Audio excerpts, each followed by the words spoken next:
Welcome to the first episode of Business Intelligence with Domo. My name is Claus. I'm a certified Domo professional and Domo partner. And in today's episode, I will show you how to get from your business idea to the version 1 of your BI product within 10 to 15 minutes. Since there are a lot of people out there showcasing BI solutions by using CSV files or Excel files, we will do something completely different today. Because if today's businesses want to become a data-driven organization to have a competitive advantage, for example, then they need to work with direct and automated data connections rather than with offline CSV files, right? So this will decrease manual work and will allow an almost real-time data-driven decision-making process. And I think after this video, you will understand why Domo is my favorite BI tool and why I frequently recommend it to my clients. So let's get started. Let's assume the following scenario. So our sales manager wants to increase our daily revenue to 100 US dollars. So the sales team is brainstorming and our employee Sally is saying that she thinks that if we can get more traffic to our website, that this might increase our daily sales. So yeah, that's actually a good idea, right? And it sounds very interesting, but so far it's just an assumption, and we don't want to make decisions based on assumptions because a wrong decision can be very, very expensive. So therefore, let's use data, which is already available in our organization, to support this assumption. So the idea about it is to visualize our daily website users versus our daily revenue to see if there's any kind of correlation. So for this scenario, we will basically use two different data sources. Our sales data, which is stored in a MySQL server, which is hosted on AWS, and our website analytics data, which we are tracking with Google Analytics. And this data can be also something different, like if it's stored on Google Cloud Platform or Microsoft Azure, or if you're using the sales data directly from Shopify, or you're tracking data from Adobe Analytics or whatever, right? Anyway, let's get started. So basically what we have to do is we have to perform 5 different steps. First of all, we have to connect to Google Analytics and to MySQL on AWS. As a second step, we have to transform the data, then we have to visualize the data, then we have to consume the data, and then at the end we have to make the decision based on the data. So let's directly jump into it. So this is Domo. You can see here how it looks like. It's not a basic tutorial, so if you need to know more about the basics, then just watch some other videos. But now we are going directly into it. So you're clicking on data, and we want now to connect to our AWS instance. Therefore, what we are doing is we are going to use the data connectors, which are available within Domo, and there are, I think, around 500 pre-built connectors in Domo available, and we are just searching for the MySQL connector. There we go. We're going to get the data, and now we have to either select an account if we are already connected into the data, but I want to show the whole story, so I'm adding a new account, right? So what we have to do next is we have to enter some credentials. Yeah. So I'm selecting the latest JDBC driver, and then I need to enter some credentials. And therefore, I opened another tab, which is in our AWS instance, and I'm selecting here the MySQL database. You can see it here. It's called Daily Sales. And if you go into details, you can see all the necessary information you need to connect to your database. So I'm taking the endpoint here, putting it as a host. The database name is Daily Sales in our case. The username, normally your database admin will know the username and the password, so just ask him. And the port, it's a standard port, so that's fine. And then we click on connect. Now Domo is trying to connect to AWS, testing the password, the credentials, and let's see if the connection works. So give it a second, and now we see the account is connected, and we can move on. So we're clicking on next, and here in the details part, we can use the query builder to query all the tables which are available in our database. In this case, it's just a sales production table for now. So we select this. We're waiting a second until the query builder is showing us the results, or what kind of columns are available. So we select date and revenue because this is what we are interested in. Then now there's the query builder building the query, just a select statement, and then we are clicking on next. And then we are coming to another cool part of Domo where we can schedule how often the data should gets updated, right? So we can select every day, we can say every hour, we can say every 15 minutes. For most of the reports, I normally recommend every day because yeah, you're normally not looking more often on reports than on a daily basis or something like that. So we select next. We give it a proper name. In this case, I will just call it tutorial. I like to give also the data source, right? So I'm saying here MySQL, and then we call it daily sales. We click on save, and now it's running. So what's happening now is Domo is establishing a connection here. Now it's importing the data. We can give it a second, and now it's storing, preparing the data, and now it's available in our data warehouse within Domo. So if we have a look into this data, so there we have the date, we have the revenue, we have some batch information, yeah, and I also directly see, oh, the date is in a text format. That might be a problem which we want to solve later with an ETL process, right? But so far so good. So we have the sales data in the instance, and now we want to connect to our Google Analytics data, right? So we are going back to the cloud apps, searching for the Google Analytics connector. There it is. We select it. We go to get the data. We select an account, or we add a new account. I'm adding now a new account.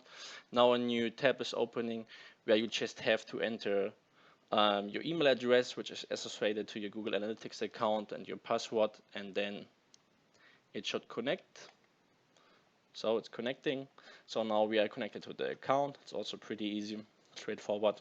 Here we can select the view. Yeah? So if you have multiple websites, you can select the view here. You can select the report, so there are a lot of pre-built reports available.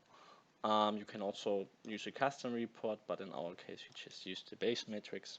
And we can select, for example, a custom date range, let's say 1st of September to today.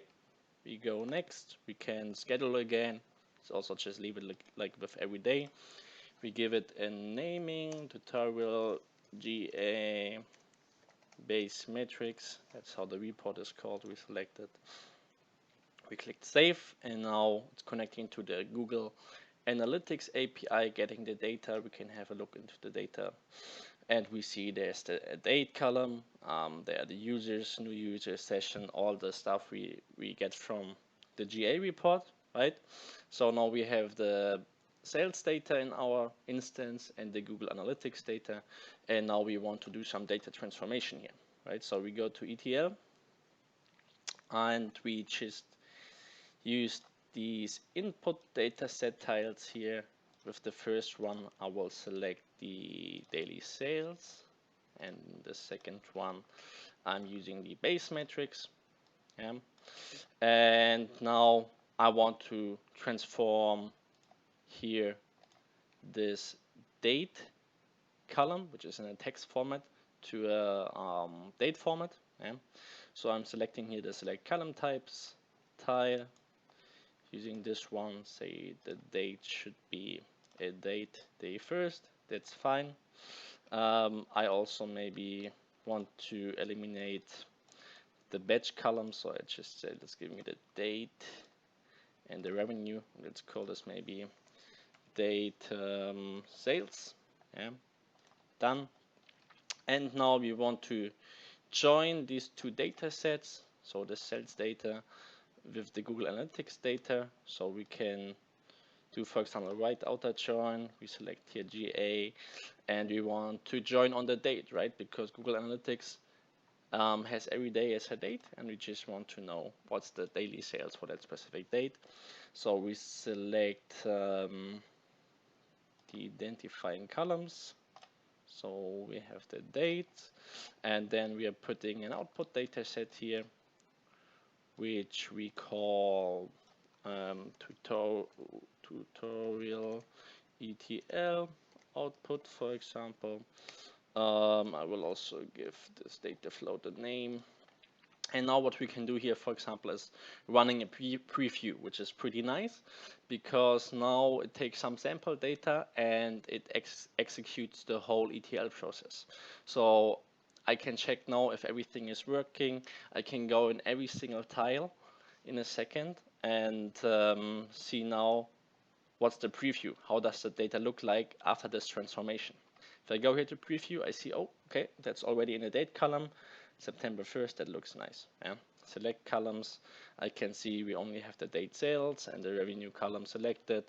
And if you have a bigger data flow, a bigger ETL, then it's getting very interesting and it helps you troubleshooting some stuff. And especially if you're handling like very big data tables, then it's getting very interesting because then you don't need to run the whole ETL before, kind of checking it if it works.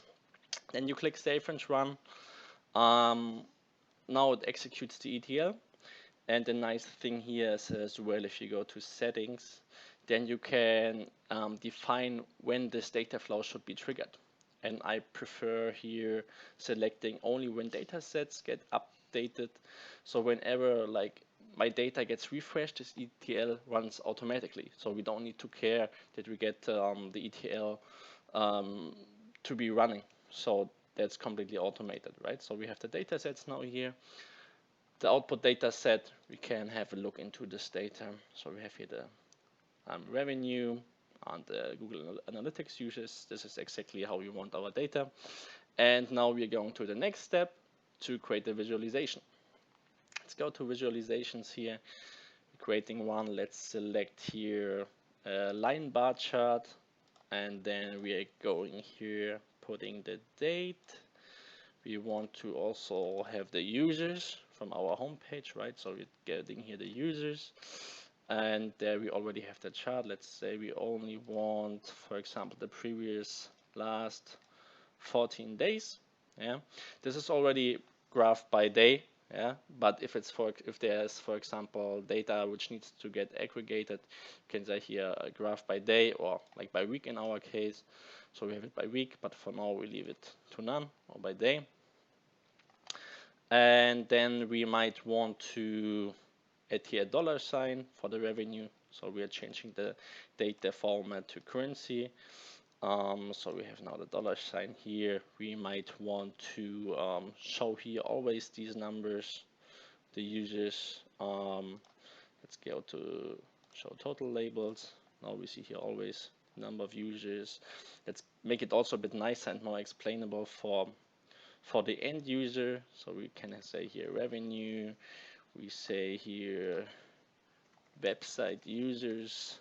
We say here date. Yeah, now we have it here, the axis. Then we might want to say, oh, change the colors, because revenue we normally associate it in our organization with green. So we select green for revenue, and for the users we say blue. Yeah. And now that's changed as well. We want to maybe give it a proper naming. So daily website users versus daily sales, for example. And we can change also the summary number here on the top. But for now, let's just change here that it also shows as a currency. Yeah. And this is all adjusting automatically whenever you're changing your date filter or something like that, right? So that looks already nice. We have a goal of $100 in our scenario, right? So we want $100 daily. So let's put here also a goal line, for example. Now we have here the goal line, and we can celebrate whenever we are reaching this. And yeah, cool. So now as a next step, we basically have to save and close it. And the next step is we have to consume it, right? So what we can now also do, for example, is taking our mobile phone, yeah, share the card with the management team or with whoever, and we already have the graph. Let's see if you can see it available on our mobile phone, right? So the management can consume it in the metro or wherever.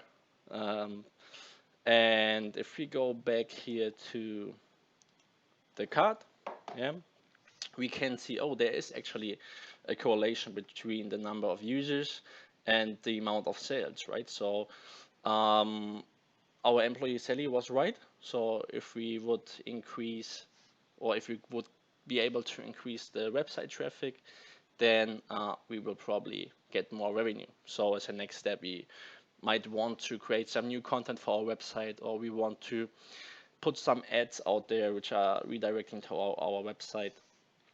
And yeah, so let's sum it up quickly. I think what we did now is we have now created an automated connection to our MySQL database and to Google Analytics. We created an ETL process to transform the data and to join the two different data sources, and we created a visualization, right? And we did this all in less than 10 to 15 minutes. And yeah, it's the next step. We only need to consume the data, and we don't need to think anymore what's happening in the back end, because everything is automated now. And we can only spend our time monitoring it and making the right decisions with data, right? So I hope you guys like this video, and if you have any questions, you can contact me or just leave a comment below. Thank you for watching.